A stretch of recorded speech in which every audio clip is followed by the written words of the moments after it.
Mesdames, Messieurs, bonsoir. Il est 20h sur les antennes de Prestige TV. Voici les titres de cette édition. Point de presse des artistes de Thiès qui se félicitent de l'octroi de 2 milliards au monde des arts. Pour eux, l'essentiel, c'est l'ouverture des salles de spectacle fermées pour cause de Covid-19. Cérémonie de remise de 250 bourses aux étudiants de Thiès pour les accompagner dans leurs études par le ministre de l'Artisanat et du secteur informel. L'ancien ministre Thierno Alassane Sall, leader de la République des valeurs, a effectué une tournée de 8 jours à Thiès. Il a, à ce sujet, attaqué la mafia foncière dans la cité du Rail. Les jeunes du quartier Diamaguène ont manifesté contre la spoliation de leur terre en Hongrie par un chef religieux qui dit en être le propriétaire. Déthié Fall, l'ancien vice-président de Rewmi, semble définitivement prendre ses distances avec Idrissa Seck, c'est dans l'actualité nationale. En international, l'armée malienne a annoncé samedi avoir tué une dizaine de djihadistes dans le centre du pays, près de la frontière burkinabèse. La page des sports va boucler cette présente édition.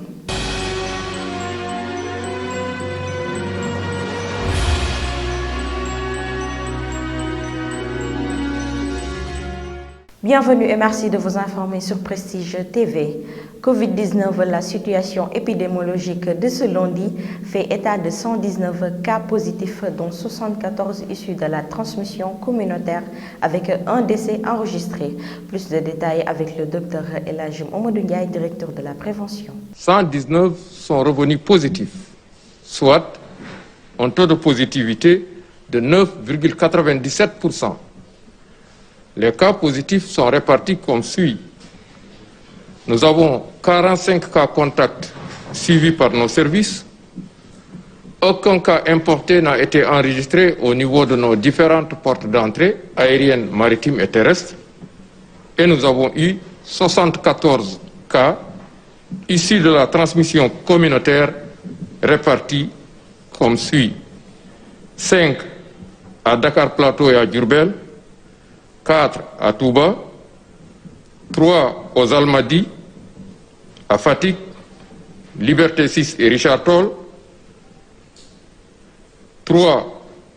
2 à Dara, Mbacké, Derklé, Guédiawaye, Kaolack, Khombol, Linguère, Mbour, Ouakam, Ouest Foire, Ourossogui, Parcelles Assainies, Rufisque, Saint-Louis et Thiès.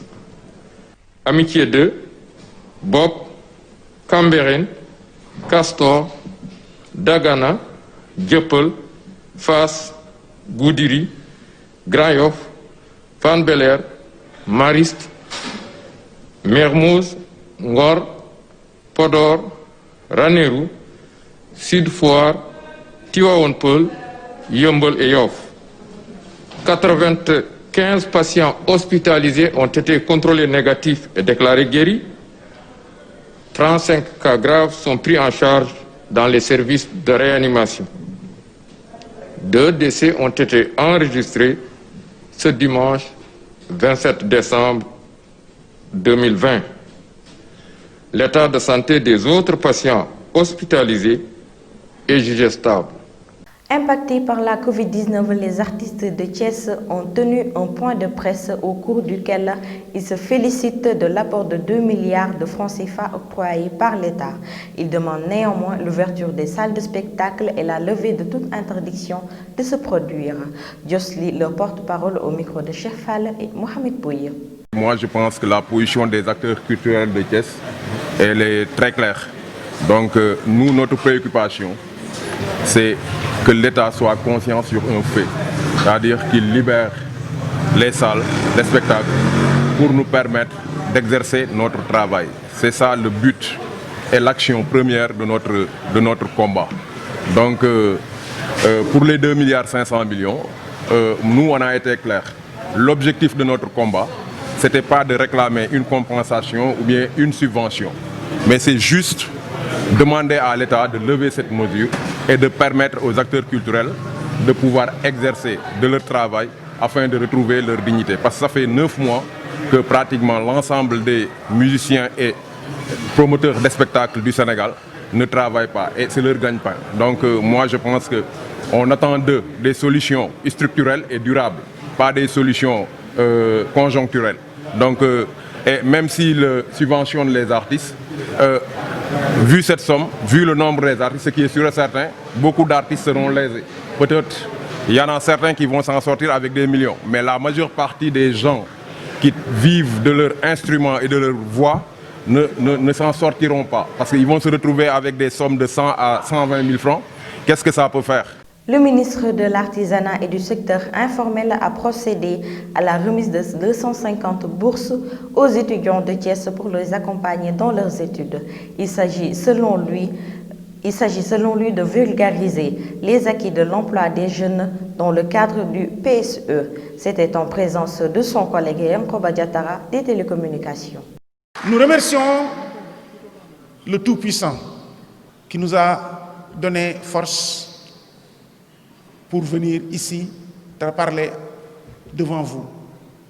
Nous remercions également le président Macky Sall qui nous a fait l'insigne honneur de diriger ce prestigieux ministère qui est le ministère de l'Artisanat, qui est un ministère extrêmement important car il totalise un impact extrêmement décisif dans le développement du Sénégal. Son apport dans le PIB constitue presque 40 à 8% du PIB et dans l'artisanat et le secteur informel. Ce sont des gens extrêmement braves, extrêmement dignes, qui n'ont jamais rechigné à la tâche. Aujourd'hui, notre objectif est la valorisation de ce secteur, la valorisation des acquis de nos activités qui sont comme l'artisanat et le secteur informel. Nous exhortons la jeunesse sénégalaise et la jeunesse thiessoise en particulier à aller se former. Parce que la formation est la base qui nous permettra demain de réaliser ce que le PSE appelle l'émergence en 2035. Thierno Alassane Sall, ancien ministre par ailleurs leader de la République des valeurs, a fait face à la presse après une tournée à travers la ville. Il a fustigé et regretté cette mafia foncière dans la cité du Rail. Il interpelle ainsi le chef de l'État. D'ores et déjà, nous pouvons constater avec vous ce qui se passe dans la ville. Cette déclaration n'est pas préparée et reflète les sentiments que j'éprouve avec toute l'équipe qui m'a accompagné tout au long de cette tournée. Il n'y a rien d'écrit ni de préparé, mais c'est un pays qui est entre les mains d'une petite mafia qui se partage tout.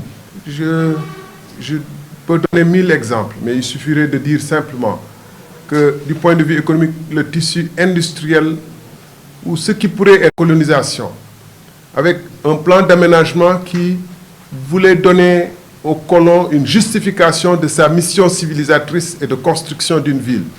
Domaine industriel de Thiès, des aménagements, des boulevards relativement grands. Et pendant ce temps, pourtant, les gens sont partagés. Le domaine industriel de Thiès sont partagés. Kapong sont partagés. Ponyen, ça c'était avant 2012-2014, puis continue aujourd'hui à faire des entreprises de reconnaissance dans la ville des rares terrains qui restent pour se les partager. Il y a une mafia qui est en train de vendre les terrains de Thiès avec toute une chaîne de ceux qui dépistent les terrains qui sont libres, ceux qui les récupèrent et ceux qui les vendent. Parce qu'ils n'ont aucun autre projet que de s'enrichir au détriment de la collectivité. Pendant ce temps, les écoles qui ont fait la fierté de la ville de Thiès, qui était une ville reconnue pour son élite, les capacités intellectuelles de ses enfants, le lycée Malick Sy, les écoles telles que Malick Kairé, Thierno Souleymane, Aliba, Ibrahim Jacques Gaye et j'en passe, sont en train de s'effondrer sous nos yeux. Les jeunes du quartier Diamaguène ont organisé une manifestation contre la spoliation de leur unique terrain appelé communément terrain Hongrie. Un chef religieux en réclame l'appartenance. Cependant, la jeunesse n'entend pas céder 1 mètre carré de ce terrain. Pour dénoncer, pour crier et pour crier à haute voix pour que tout le peuple sénégalais et international même, si nous pouvons dire, leur prendre aujourd'hui témoin de ce qui se passe. L'histoire des terrains. Le terrain Hongrie est convoité par des gens X ou Y. Mais nous, notre problème n'est pas un problème de légalité, mais nous réclamons un problème de légitimité. On est légitime parce que tout citoyen est garanti par cette constitution sénégalaise l'espace d'épanouissement et un cadre de vie. Et tout récemment, même dans le pays, on a créé un ministère de cadre de vie et d'aménagement territorial. Donc, pour être en phase par rapport à la réalité, comment pouvons-nous parler d'aménagement territorial et aujourd'hui occuper les espaces culturels et les espaces sportifs pour d'autres fins, si je peux dire même commerciales? En tout cas, nous dénonçons avec la plus grande énergie que ça ne se laissera pas faire. Tout Diamaguène est debout pour se battre et on n'est pas prêt à négocier sur quoi que ce soit parce que ce que nous réclamons, c'est quelque chose de commun. Comme l'a si bien dit mes prédécesseurs, le commun appartient à tous et on est légitime. Et avant de parler de légalité, parlons d'abord de légitimité. Et nous portons ce combat et on n'est pas prêt à renoncer.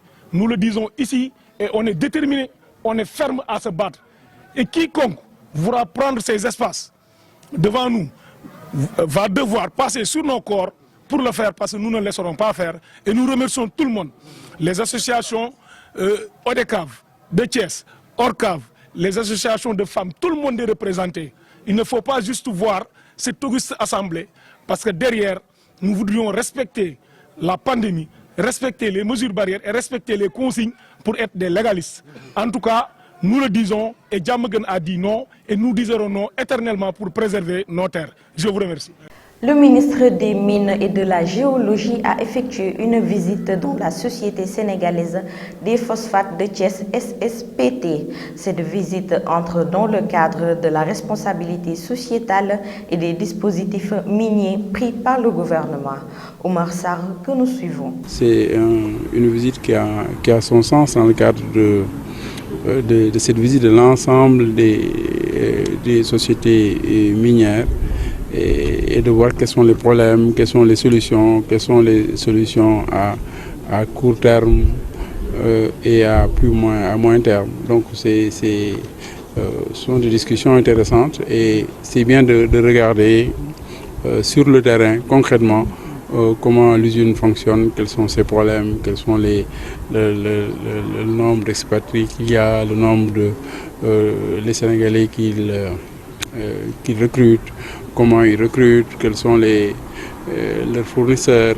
Tout ça, ça nous permet de travailler sur une politique plus globale, sur des lois qui pourront intéresser toutes les sociétés minières, qui vont intéresser tout le peuple sénégalais, puisque je l'ai dit et redit partout, la Constitution le dit, les substances minérales appartiennent au peuple, donc il faudra les exploiter, il faut que dans l'exploitation le peuple y trouve son compte, il faudra qu'après l'exploitation, le peuple ne perde pas ses terres. Donc nous sommes en train de travailler sur ces questions-là pour voir comment nous allons élaborer une politique compréhensible de manière participative, puisque l'ensemble des miniers doivent être partie prenante. Donc c'est dans ce sens-là qu'il faut continuer à visiter les sociétés minières.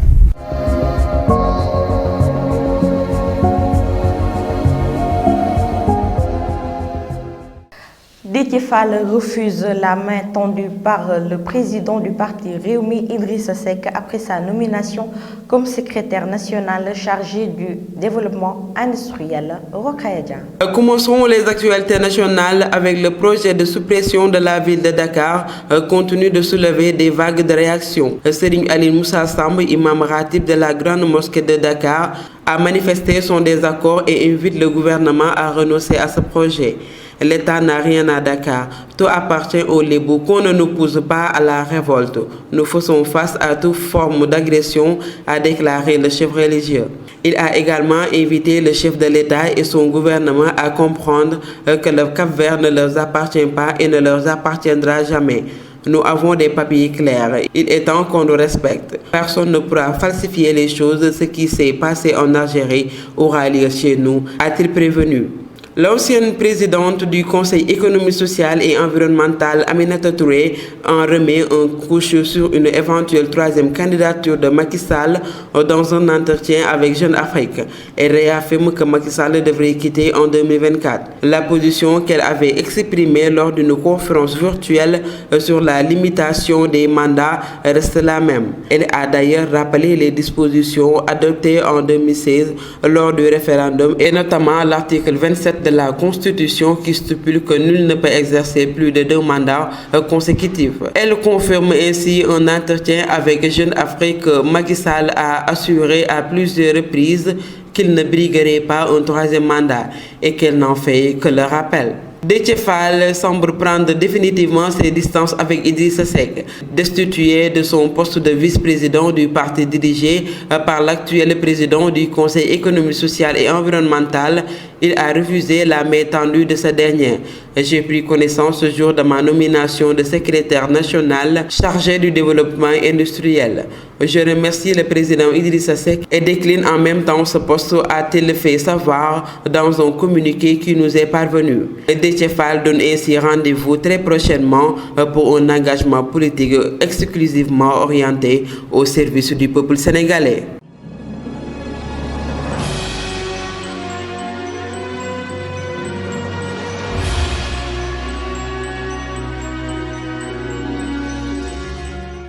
L'armée malienne a tué une dizaine de djihadistes après l'attaque d'un convoi militaire. L'aviation est venue en appoint dans cette opération. Mamadou Ndione pour le développement. Mesdames et messieurs, bonsoir. Vous avez parfaitement raison. Aminata Ndiaye, c'est une première depuis 2014. Une délégation égyptienne était en visite officielle à Tripoli dimanche 27 décembre auprès du gouvernement d'union nationale de Fayez el-Sarraj. Pour rappel, lors de la bataille de Tripoli, l'Égypte, avec la Russie et les Émirats arabes unis et quelques pays occidentaux, avait soutenu son rival, l'homme fort de l'Est du pays, le maréchal Khalifa Haftar. Mais selon la diplomatie libyenne, l'objectif des deux pays est le retour à la normale. L'armée malienne a annoncé samedi avoir tué une dizaine de djihadistes présumés dans le centre du pays, près de la frontière burkinabé, lors d'une attaque contre un convoi militaire. Après une attaque entre Dinangourou et Mondoro contre un convoi militaire près de la frontière burkinabé, l'armée malienne a annoncé samedi 26 décembre avoir tué une dizaine de djihadistes présumés sans subir de pertes. L'attaque a eu lieu jeudi après-midi, a indiqué l'armée sur Twitter. Le détachement accroché par les assaillants a bénéficié d'un appui de feu de l'aviation, a-t-elle dit sans plus de détails.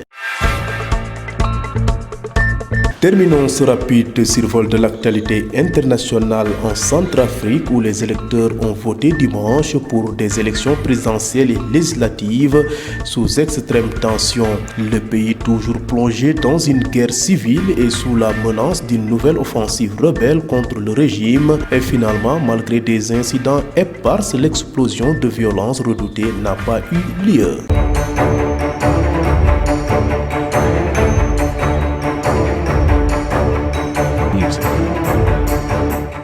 La page des sports vous est présentée par El Hadji Fallou Ndaw.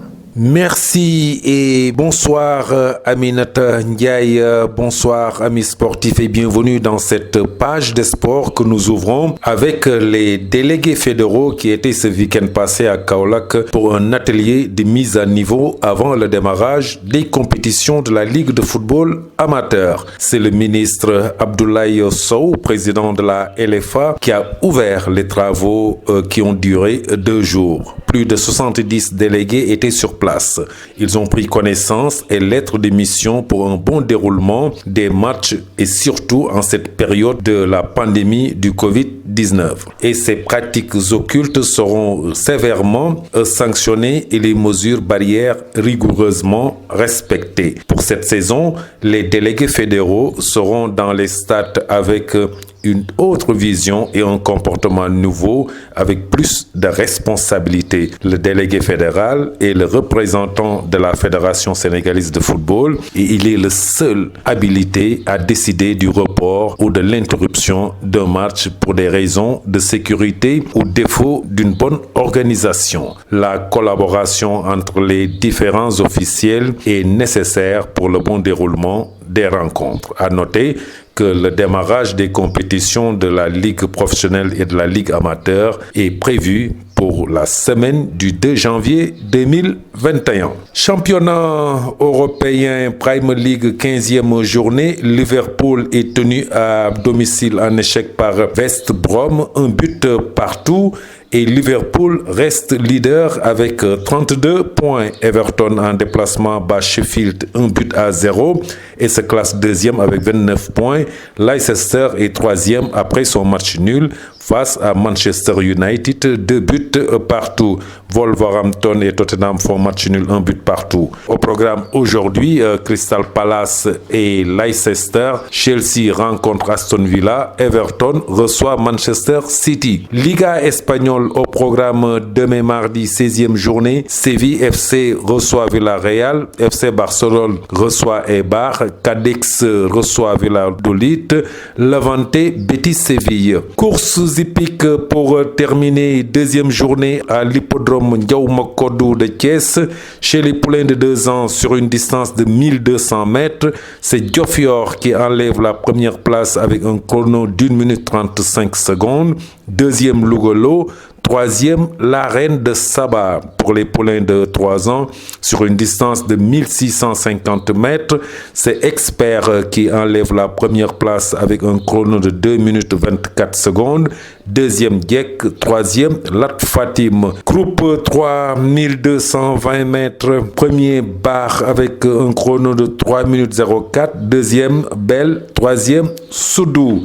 Chez les groupes 1, sur une distance de 1650 mètres, la première place est revenue à Mirvax sur un chrono de 3 minutes 05 secondes. Deuxième Taïf, troisième Chalimar. Groupe 1 pour terminer sur une distance de 1650 mètres. Premier Auguste sur un temps de 3 minutes 03.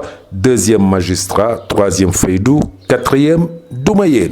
Ceci met fin à cette édition. Mesdames, Messieurs, merci d'avoir été au rendez-vous. Bonne suite des programmes sur Prestige TV.